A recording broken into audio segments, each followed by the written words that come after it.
ইসলামের আমির সাহেব বক্তব্য দেওয়ার সময় পড়ে গেলেন, এটা নিয়েও ট্রল, এটা নিয়েও সমালোচনা। এই যে আমাদের সমালোচনামূলক একটা প্রতিহিংসার প্লট আমরা তৈরি করছি, এই প্লট থেকে বেরোতে না পারলে আগামীর বাংলাদেশ কিন্তু সংকটে পড়বে, বিপদে পড়বে, আর আমরা সবাই ক্ষতিগ্রস্ত হব। আর এরকম পরিস্থিতি ক্রিয়েট হলে ওই ফ্যাসিবাদ আবারও আমাদের মাথার উপরে চেপে বসবে, আবার আমরা ভয়াবহ সংকটে পড়ব। কিছুদিন আগে জনাব তারেক রহমানকে নিয়ে কয়েকজন উশৃঙ্খল কর্মী তাদের মিছিলে যে স্লোগান দিলেন, এই স্লোগানের ফলে সারা বাংলাদেশে একটা ব্যাপক সমালোচনা তৈরি হলো, জন্ম দিল। আবার দেখলাম গতকালকে জামাত ইসলামের আমির সাহেব বক্তব্য দেওয়ার সময় পড়ে গেলেন, এটা নিয়েও ট্রল, এটা নিয়েও সমালোচনা। এই যে আমাদের সমালোচনামূলক একটা প্রতিহিংসার প্লট আমরা তৈরি করছি, এই প্লট থেকে বেরোতে না পারলে আগামীর বাংলাদেশ কিন্তু সংকটে পড়বে, বিপদে পড়বে, আর আমরা সবাই ক্ষতিগ্রস্ত হব। এই জিনিসগুলো আমাদের মাথায় রাখতে হবে বন্ধুগণ।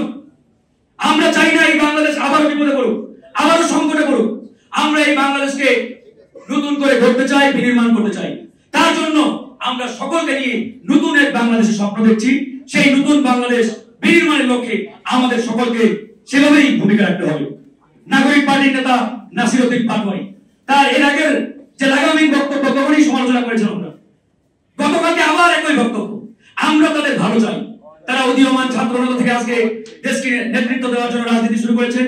আমরা তাদের ভালো চাই, কিন্তু এরকম শৃঙ্খল বক্তব্য দেওয়া যাবে না যে বক্তব্যের কারণে আমাদের জাতীয় ঐক্যে ফাটল সৃষ্টি হয়। আমরা সবাইকে নিয়ে নতুন স্বপ্নের সোনার বাংলাদেশ বিনির্মাণের স্বপ্ন দেখছি। তো সেই স্বপ্নে, সেই লড়াই আমাদের আইনজীবী অধিকার পরিষদের বন্ধুরা মোক্ষম ভূমিকা রাখবে। তারা আগামীতে নতুন এক বাংলাদেশের এই লড়াইকে বেগবান করবে। আমরা নবীন প্রবীণ সকলের সমন্বয়ে একটি সুন্দর স্বপ্নের সোনার বাংলাদেশ বিনির্মাণ করতে চাই।